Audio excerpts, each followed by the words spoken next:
ఆకాశం వైపు మనం కనులు ఎత్తి చూసినప్పుడు ఆకాశం చాలా దూరంగా ఉండేస్తుందంట. అదే ఆకాశము మన వైపు చూస్తుంది. ఆకాశము చాలా దగ్గరగా మనం ఉంటామంట. పగవాళ్ళు కూడా మనకు దగ్గరలోనే ఉంటారు. పగవాళ్ళు మనకు శత్రువులు కూడా మన చుట్టూరే ఉంటారు. మనం ఎంతో జాగ్రత్తగా మనం ఉండాలి. ఎంతో తగ్గించుకొని మారు మనసుతో మంచి మనసుతో కలిగి జీవించాలి. మనం ఎంతగానో దేవుణ్ణి రెండు చేతులు చాచి దేవుణ్ణి అడగాలి.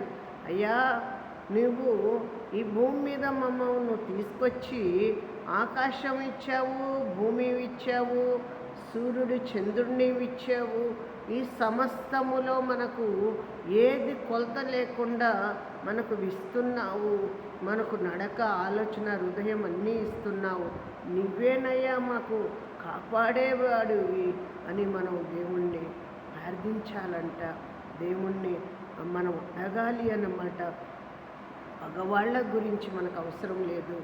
మంచి వాళ్ళ కొరకు మనం ప్రార్థన చేయాలి. పగవాళ్ళ కొరకు మనం ప్రార్థన చేయాలి.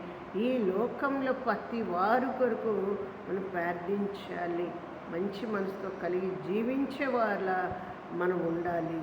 ఈ లోకంలో మనము దీవించబడాలి అంటే దేవుడి వైపు మనం చూడాలి. దేవుడి వైపు